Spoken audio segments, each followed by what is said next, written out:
تو پارا شروع ہوتا ہے لا یحب اللہ، اللہ ڈزنٹ لائک دوز، یا اللہ ان چیزوں کو پسند نہیں کرتا۔ سوال ہے کہ اللہ کن چیزوں کو پسند نہیں کرتا؟ نمبر ایک، برائی کھلے عام کرنے کو۔ کسی کی برائی دیکھ لی، کسی میں کوئی خامی دیکھ لی، کسی کا کوئی نقص دیکھ لیا اور اس کو پھیلانے لگ گئے، اللہ اس کو پسند نہیں کرتا۔ ہاں یہ الگ بات ہے کہ مظلوم کو فریاد کا حق ہے۔ اسی طرح کسی ایک کو بھی نبی نہ ماننا سارے انبیاء کا انکار ہے۔ اور نبی صلی اللہ علیہ وسلم نے فرمایا، ایک روایت ہے صحیح بخاری میں 2442 نمبر ہے، ایک مسلمان دوسرے مسلمان کا بھائی ہے، بس اس پر ظلم نہ کرے نہ ظلم ہونے دے۔ جو شخص اپنے بھائی کی ضرورت پوری کرے اللہ تعالیٰ اس کی ضرورت پوری کرے گا۔ جو شخص کسی مسلمان کی ایک مصیبت کو دور کرے اللہ تعالیٰ اس کی قیامت کے دن کی مصیبتوں میں سے ایک بڑی مصیبت کو دور کرے گا۔ اور جو شخص کسی مسلمان کے عیب کو چھپائے اللہ تعالیٰ قیامت کے دن اس کے عیب کو چھپائے گا۔ کتنی خوبصورت باتیں اس میں۔ کیا پتہ چلا کہ اس رکوع میں آپ کو مجھے اللہ کی رضا کو پانے والے جو اعمال دکھ رہے ہیں اس میں سب سے پہلی بات کیا ہے کہ لوگوں کا برائی کے ساتھ تذکرہ نہیں کرنا۔ اب چند باتیں نوٹ کیجئے جس سے آپ انشاءاللہ اس پورے پارے کے تھیم کو سمجھیں گے۔ آپ دیکھیے کہ انسانوں کی جس دنیا میں آپ اور میں رہتے ہیں اس میں ایسا نہیں ہو سکتا کہ ہمارا کسی سے انٹریکشن نہ ہو، اور دوسری بات یہ نہیں ہو سکتی کہ سب اچھے ہی لوگ ہوں۔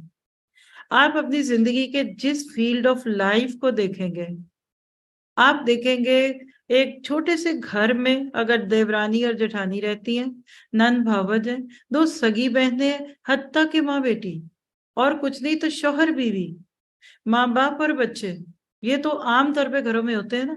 پھر اس کے بعد اوپر جائیں گے تو کئی دادی ہے، پھپھی ہے، خالہ ہے، تو فیملی سیٹ اپ سے لے کر آپ تھوڑے سے باہر نکلتے ہیں، آپ اسکول میں آ جاتے ہیں۔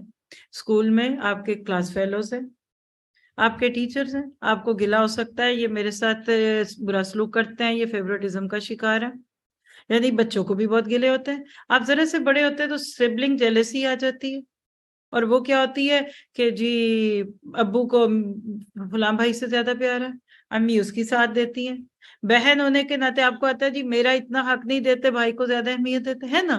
تو جو بات میں کہنا چاہتی ہوں نا، انسانوں کی اس دنیا میں ہر جگہ ٹکراؤ ہوگا، دو برتن ہوں گے وہ ٹکرائیں گے، جہاں کام ہوگا وہاں پھیلاوا تو ہوگا۔ پھر آپ ذرا سے بڑے ہوتے ہیں، کیریئر بلڈنگ ہے تو اس میں آپ کو اپنی جاب پہ رہے ہوئے لوگوں کے ساتھ کلیش محسوس ہوگا، آپ کو لگے گا کہ ادھر باس میرے ساتھ یہ کرتا ہے وہ کرتا ہے، ہم پیشہ دشمن ہمیشہ، آپ کاروبار کریں گے تو یہ ہوگا۔